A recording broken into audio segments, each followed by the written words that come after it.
They never thought it would come to this. Not in Cannobio. Not in that quiet Italian village where the bells ring gently and the Eucharist still means everything. But on July 5th, 2025, something broke. A priest, only 35 years old, Father Matteo Balzano, was found lifeless in the sacristy. Where he once dressed the altar in white, now there was only silence. No note, no scandal, just a Bible left open on the floor. Psalm 88. I am counted among those who go down to the pit. I am like one without strength. And suddenly, Pope Leo XIV's words didn't feel poetic anymore. They felt prophetic. Do not try to cheat death, he warned. Serve life, even when it breaks you. Serve it through love. We thought he was just urging compassion, but now it feels like he saw something coming. Because Matteo wasn't the first. And if the church remains silent, he won't be the last. How many priests smile at the altar and cry in private? How many feel invisible, even to heaven?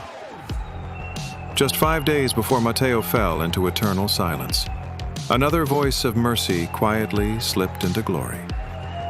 Cardinal Luis Pasqualdri, age 98, mentor to Pope Francis, passed away on June 30th in Buenos Aires. He had spent decades hearing the confessions of broken hearts and never once closed the door on mercy. And as the elder rested, the younger collapsed. One into peace, the other into despair. The contrast was unbearable, and the question thundered in heaven's silence. What is happening to the shepherds? The Holy Father felt the tremor. He stood at Castel Gandolfo in the heat of July, before pilgrims who carried roses and worry. And with a voice that trembled beneath eternity, he said, serve life, not as an obligation, but as an act of war against despair. And maybe he was speaking to Matteo and every priest like him, the ones who wake up tired and serve anyway, the ones who pray but feel nothing, the ones who smile but feel hollow, the ones who have never heard anyone ask, are you okay? And so, behind Vatican walls, a new conversation has begun, not of theology or politics, but of wounds. There are rumors, credible ones, that Pope Leo XIV is preparing a mental health initiative for clergy. Confidential, compassionate, a spiritual field hospital for the ones who bleed behind stained glass. And in the same breath, the Holy Father is reshaping the Church in quiet, subversive ways. He is appointing more women to seats of decision, not to the priesthood, no. Their hands do not offer the chalice, but they help decide who does. And it is not rebellion, it is resurrection. Meanwhile, the pilgrims keep coming, over 1 million so far in this Jubilee year, drawn not by fireworks, but by the quiet ache of hope. They walk through the holy doors with tears in their eyes, asking for healing, for answers, for a church that doesn't just speak truth, but lives it.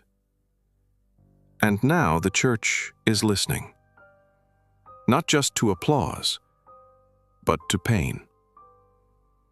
Because Matteo's death wasn't just a tragedy, it was a trumpet. It pierced the clouds of Rome. It called the bride to awaken from her sleep.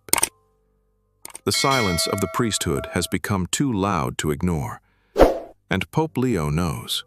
He feels it in prayer. He hears it in confessions.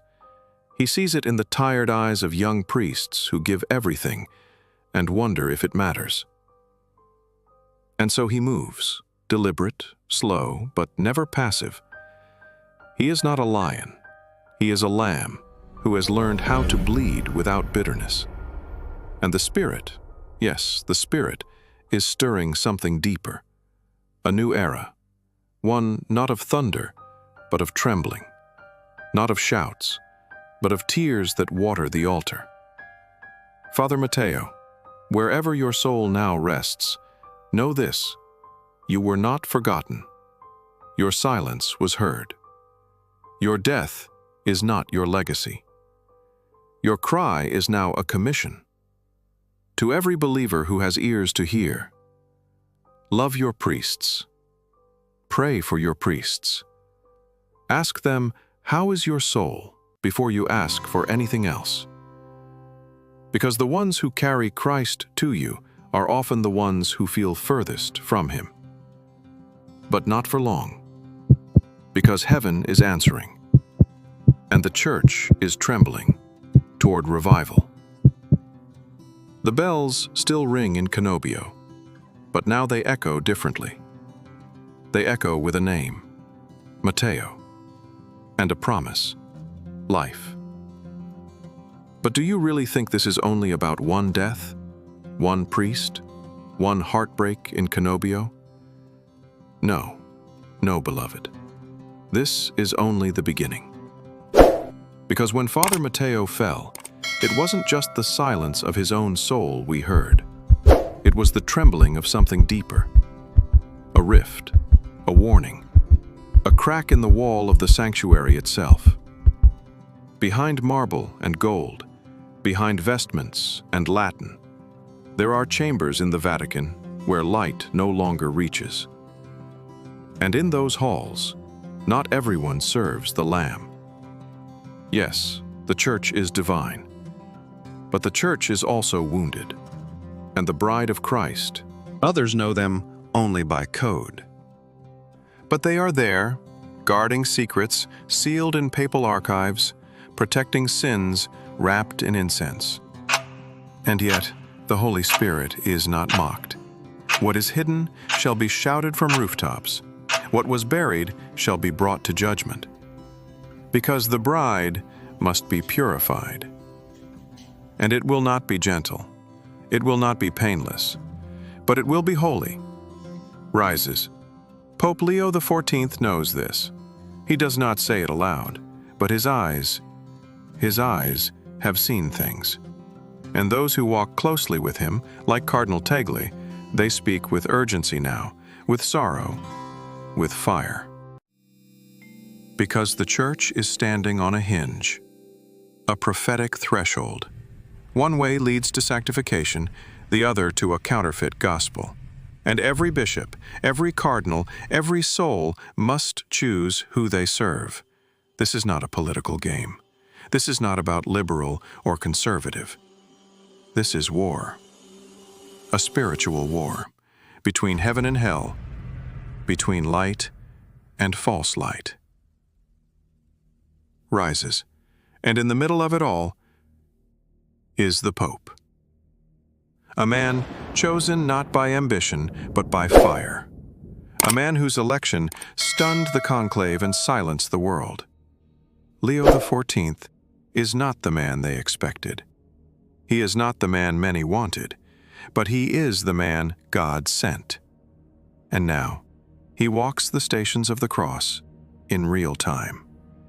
Not with blood, but with decisions. Every decree, every reform, every beatification brings him closer to martyrdom, not of flesh, but of reputation. Because when you cleanse the temple, the money changers rage. They mock him for loving mercy. They scorn him for appointing women to governance.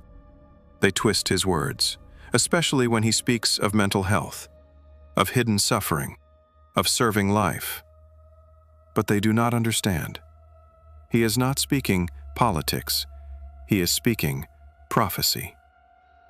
Rises. Because before Father Matteo's death, the Pope spoke of a shadow coming. A darkness that would fall not from outside the church, but from within. A grief too deep for public mourning. A war too quiet for the headlines. And yet, the signs are here. Cardinals falling ill in secret. Young priests abandoning the collar without a word. False visions being passed as prophecy. Exorcists reporting an increase in possessions among consecrated souls. And in the middle of this, miracles. Yes, miracles that defy explanation. A blind nun in Croatia who saw again the night Cardinal Dre died. A statue of Our Lady in Cebu that wept just hours after Father Mateo's body was discovered. And there will be more deaths, more silence, more trials, but also more light, more healings, more boldness among the remnant. A new generation of priests is rising. Not famous, not powerful, but holy, hidden, set apart, unshaken. They are the ones Mateo wept for. They are the ones Cardinal Dre longed to see. They will walk where angels once stood and carry the torch of the martyrs. And Leo XIV, he is the forerunner, not the end, but the hinge, the voice crying not in the wilderness, but in the Vatican itself. Prepare the way of the Lord. Make straight his path. Cleanse the temple. Tear the veil. The church is not dying. The church is delivering. She groans, she bleeds, she shakes, but she is not defeated. And when the final trumpet sounds, when the great shaking begins, when the bride stands radiant in white, without wrinkle, without stain, without fear, they will remember this moment. The suicide of a priest, the silence of Rome, the whispers of the Spirit, the tears of the Pope. And they will say, this is when it began. This is when the fire was lit. This is when the battle turned, because heaven always moves when the world sleeps.